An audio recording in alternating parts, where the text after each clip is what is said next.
Hey Paul, this is Eric, and first of all, before we get into anything, I just want to say your profile picture is epic. I mean, you've got you walking off into the great unknown. I mean, there's even mist, or I don't know what that is. Maybe just the camera came out strange, or maybe you even put that there. But it's wonderful, and you got the guitar, and it is album cover material right there. I love it. Every single time I see it, I'm like, yes, I know that guy. I know Paul Tryon.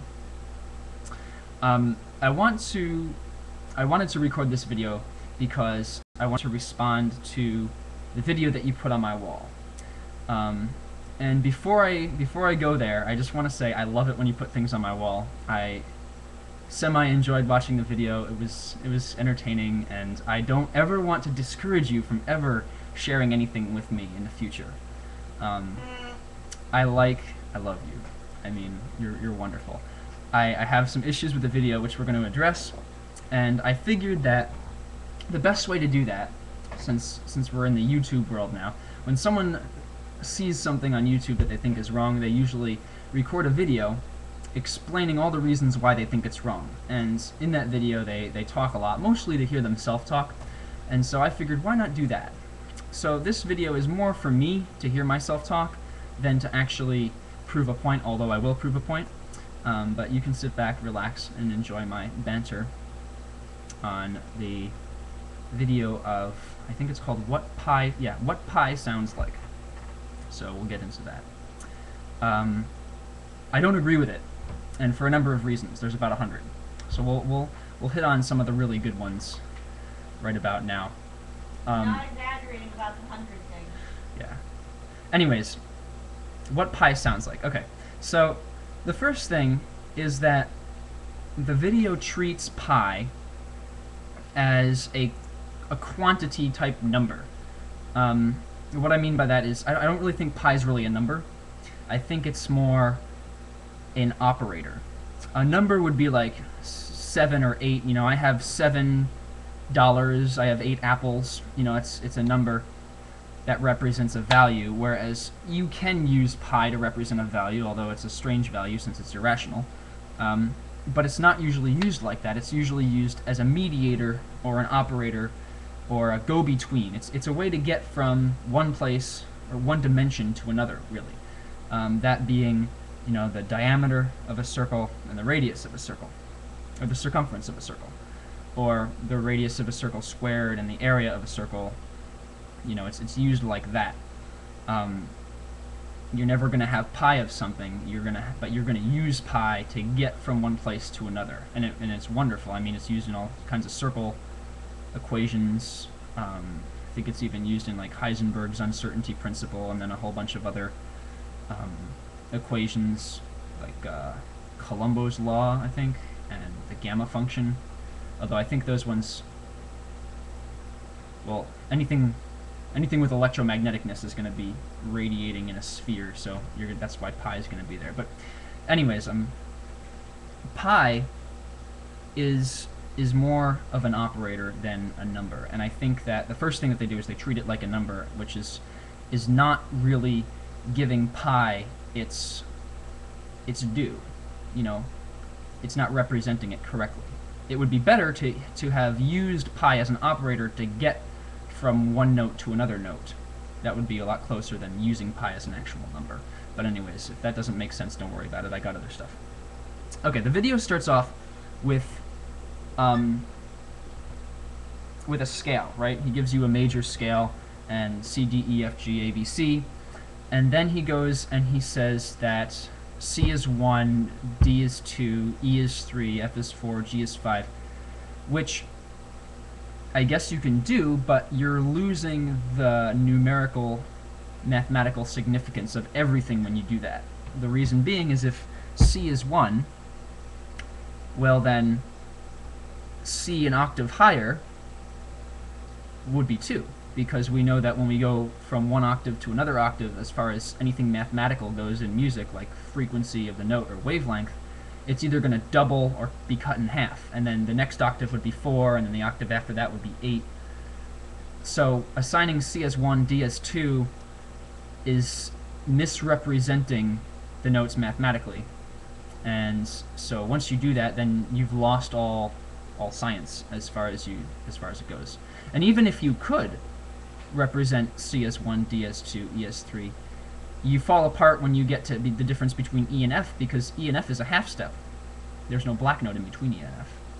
So if he really wanted to do that, he should have used the chromatic scale, because the chromatic scale, at least all of the notes as far as pitch goes, are spaced somewhat evenly. They're all spaced the same amount logarithmically in a chromatic scale. But in a major scale, they're not, because it's a major scale. It skips between E and F and between B and C.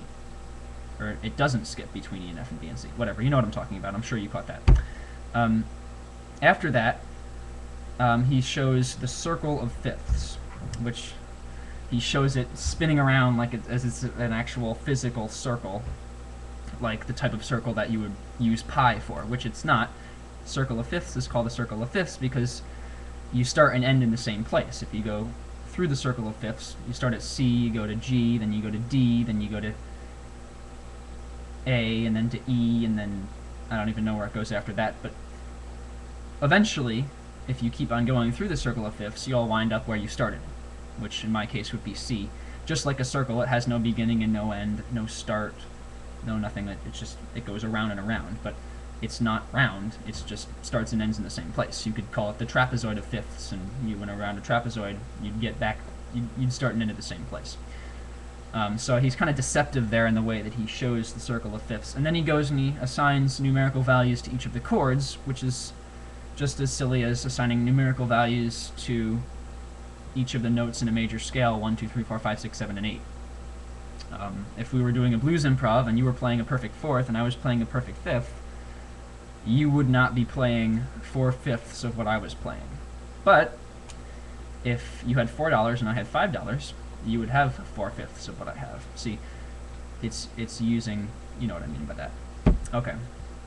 So then he says, after he gets through his circle of fifths, he says, here is a musical representation of pi. And he proceeds to take pi and parse each digit out of it as its own number, which, again, we lose the value of pi, and assign a note to each of those numbers, 9 being the D, an octave above the C, so he didn't tell you where that came from, but that's where he got it from. And takes, I guess, the first 30-something digits and makes them into a song, which is in no way a musical representation of pi. It's just a musical representation of the random numbers that he got by taking each digit out of pi and assigning it to a random note that has nothing to do with mathematics in notes and represents pi as a number rather than a function.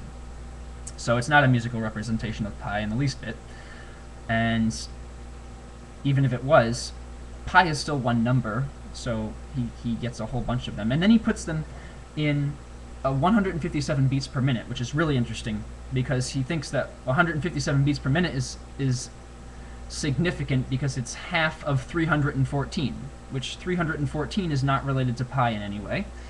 And he doesn't even play it at 157 beats per minute. He plays it at whatever half of 157 beats per minute is, because 157 beats per minute is about that fast.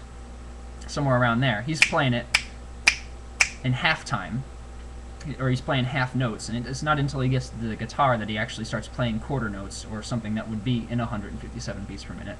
And then he adds half notes of that with his chords, and then he adds eighth notes with the banjo.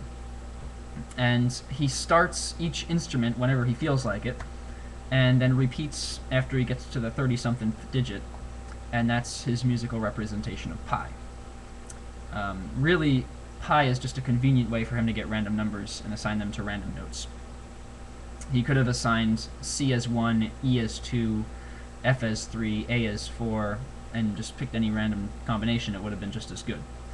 Although, I for some reason, he does seem to wind up in the 5 chord when he's playing a lot of 2s and 5s. So, that's kind of convenient for him. But other than that, there's no real, it's just bad. And he goes on for a while, and the problem, I guess, is that he feels like it has this significance, like, oh, pi, when you use pi in all these crazy ways that I'm using it that are completely wrong, it makes something that sounds sort of like music. No, not really. I don't... But anyways, then I thought, okay, well, what would an actual musical representation of pi sound like? Because remember, the title of this, we said first, is What Pi Sounds Like. Well, we technically could use pi as an operator between two notes. When we go from diameter to circumference of a circle, we're not really changing units. We're still using inches or centimeters or miles or whatever it is. And we multiply by pi, and we get the circumference from the diameter. So technically, we could take a note, and we could multiply it, the frequency, by pi, and we would get another note, which would be 3.14 roughly times the frequency of that note. So if it was middle C, it would probably be somewhere between a D and a G, an octave higher in the next octave. That would be an interesting interval. I wonder if it would actually be a note or if it would be somewhere in between two notes. If it would actually be a note, then you could use pi to go from your melody and harmony and actually have pi in your song by playing the melody of every single note that you played in the, or by playing the harmony in every single note of the melody times pi. That would be an accurate musical representation of pi.